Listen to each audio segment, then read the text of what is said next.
नाम सुबोध गुप्ता है। मैं सस्ता लोन बाज़ार.com का फाउंडर हूं।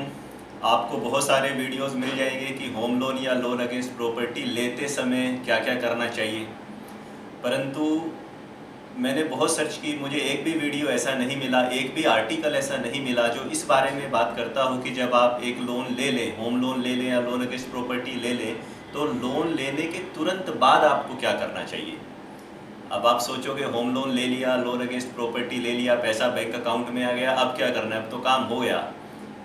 ऐसा नहीं है। कुछ ज़रूरी चीज़ें हैं जो कि हमें तुरंत लोन लेने के बाद ध्यान में रखनी चाहिए। आज मैं उन्हीं चीज़ों के बारे में बात करूंगा और ऐसे आपको कम से कम 6 पॉइंट बताऊंगा जो आपको तुरंत करने चाहिए होम लोन या लोन अगेंस्ट प्रॉपर्टी लेने के बाद। सबसे पहला काम तो ये है कि आपको जिस बैंक से आपने होम लोन लिया है उस बैंक से लिस्ट ऑफ डॉक्यूमेंट्स की रिक्वेस्ट करनी चाहिए।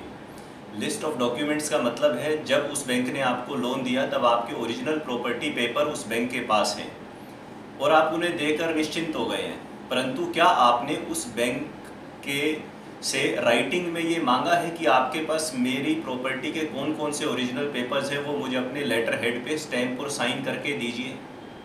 शायद आप भूल गए होंगे। ये एक बहुत ज़रूरी चीज़ है। आपके सारे प्रॉपर्टी पेपर उनकी लीगल सेल ने कलेक्ट किए हैं जो कि एक थर्ड पार्टी एजेंसी होती है और उस एजेंसी ने वो बैंक में जमा करवाए हैं। अगर आपने आज वो लिस्ट ऑफ डॉक्यूमेंट नहीं मांगे अपनी सेटिस्फेक्शन के लिए तो ऐसा संभव है कि बाद में कोई एक आध प्रॉपर्टी पेपर गुम हो जाए या मिसप्लेस हो जाए या वो बोले ये हमने लिया ही नहीं है। तो आपकी सेटिस्फेक्शन के लिए बहुत ज़रूरी है कि आप लिस्ट ऑफ डॉक्यूमेंट्स बैंक से राइटिंग में मांगे। और जब आप लोन क्लोज करने जाएंगे, आज से जितने साल बाद भी आप लोन रीपे कर रहे हैं, उस समय जब बैंक आपको प्रॉपर्टी पेपर हैंडओवर करेगा तब आप उस लिस्ट से उसको क्रॉस चेक भी कर सकते हैं कि क्या जो पेपर आपको बैंक वापस कर रहा है वो पूरे हैं या नहीं है। तो ये पहला काम है। जब आप एक लोन ले लें तो तुरंत उसके बाद 15 दिन बाद लगभग बैंक को मेल डालिए और उनसे लिस्ट ऑफ डॉक्यूमेंट्स मांगिए।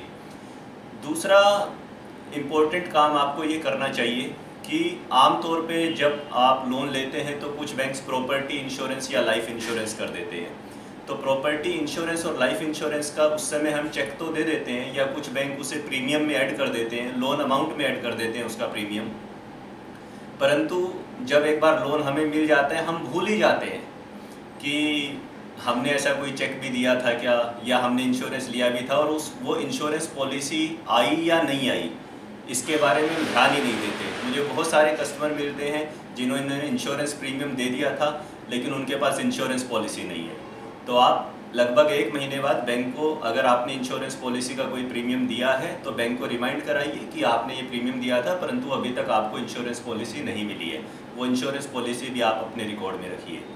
तीसरा, कई बार ऐसा होता है कि बैंक लोन डिस्बर्स कर देता है परंतु जो प्रोसेसिंग फ़ीस का चेक है वो उस समय तक प्रेजेंट नहीं हुआ होता, उसके 2-4 दिन बाद प्रेजेंट होना होता है। तो आपको बिल्कुल ध्यान रखनी है ये बात कि लोन मिल गया उसके बाद भी आपको ये ध्यान रखने कि आपने बैंक को जो प्रोसेसिंग फ़ीस का चेक दिया था वो आपके अकाउंट से क्लियर हुआ या नहीं हुआ, डेबिट हुआ या नहीं हुआ। नहीं हुआ है अगर तो आप बैंक को फॉलोअप कीजिए कि डेबिट नहीं हुआ है और अपने अकाउंट में कम से कम उतने पैसे ज़रूर रखिए।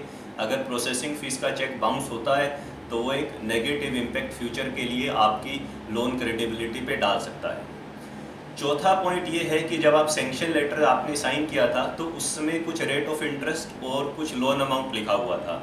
ये ज़रूरी नहीं है कि डिस्पर्स अमाउंट जो हुआ था और वो जो सैंक्शन अमाउंट था वो बराबर थे, उन दोनों में अंतर हो सकता है। सैंक्शन अमाउंट कुछ और हो सकता है, डिस्बर्समेंट अमाउंट कुछ और हो सकता है। इसी तरह सैंक्शन लेटर पे रेट ऑफ इंटरेस्ट कुछ और हो सकता है, परंतु जब लोन डिस्बर्स किया गया हो सकता है उस समय रेट बढ़ गया हो या हो सकता है रेट उस समय कम भी हो गया हो, तो डिस्बर्स अमाउंट कुछ और हो सकता है। तो अपनी पूरी तसल्ली के लिए जैसे ही लोन डिस्बर्स हो जाए आप बैंक के कस्टमर केयर पे एक मेल डालिए या बैंक को विजिट कीजिए और उनसे बोलिए कि मुझे स्टेटमेंट ऑफ अकाउंट दे दीजिए। SOA बोलते हैं बैंक अपनी टर्मिनोलॉजी में। इसे स्टेटमेंट ऑफ अकाउंट एक स्टेटमेंट होती है जिसमें लिखा रहेगा कि कितने कितने पैसे आपने बैंक को कब कब दिए और आपका कितना लोन था, कितने टेन्योर के लिए था और किस रेट ऑफ इंटरेस्ट पे चल रहा है। तो इससे पूरी क्लैरिटी हो जाएगी कि आपका लोन कितना है और किस रेट ऑफ इंटरेस्ट पे है। एक पुख्ता डॉक्यूमेंट हो जाएगा सैंक्शन लेटर के बनस्पत उसके कंपैरिजन में। नेक्स्ट पॉइंट आपको ये करना है कि हम लोन लेते हैं और अपनी ज़िंदगी में बिजी हो जाते हैं। बाद में कभी कोई यार दोस्त कहता है कि मेरा रेट कम हो गया, आपका रेट कितना है, तब हम ध्यान देते हैं कि हमारा रेट कितना है। हमें पता ही नहीं चलता कि कब रेट कम हो गया, क्योंकि हमारी EMI उतनी ही जाती रहती है। और अगर रेट बढ़ता है तो बैंक टेन्योर बढ़ा देता है, लोन की अवधि बढ़ा देता है, इसलिए हमें पता ही नहीं चलता। तो आपको अपनी बर्थडे मान लीजिए, अपने बच्चे की बर्थडे मान लीजिए, या जिसको भी आप प्यार करते हैं उसका बर्थडे मान लीजिए, या नया साल मान लीजिए। साल में कोई एक डेट ऐसा नियम बना लीजिए आप कि उस समय आप अपने बैंक को लेटर लिखेंगे, मेल डालेंगे या कस्टमर केयर पे फ़ोन करेंगे और फोरक्लोजर लेटर मांगिए उनसे।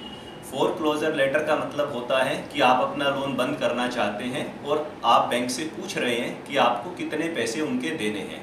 तो फोरक्लोजर लेटर का मतलब ये नहीं कि आपको लोन बंद करना ही करना है, ऐसा नहीं है। फोरक्लोजर लेटर सिर्फ ये सूचना मांग रहे हैं आप कि अगर आप लोन बंद करना चाहें तो कितने पैसे देने पड़ेंगे।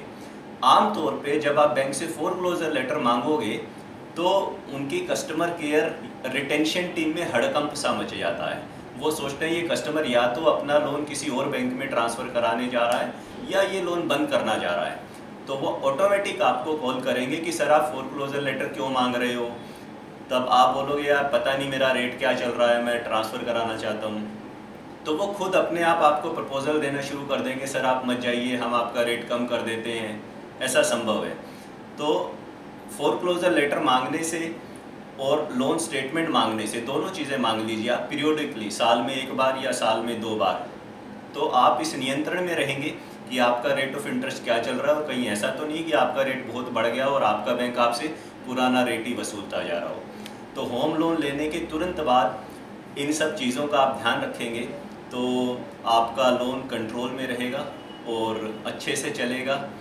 होम लोन एक लंबी अवधि के लिए होता है, इसको एक बच्चे की तरह पालना पड़ता है, पैदा करके छोड़ा नहीं जा सकता। इसकी समय समय पे देखभाल करनी पड़ती है, समय समय पे मॉनिटरिंग करनी पड़ती है, कहीं पे गलत हो रहा है तो उसे ठीक करना पड़ता है।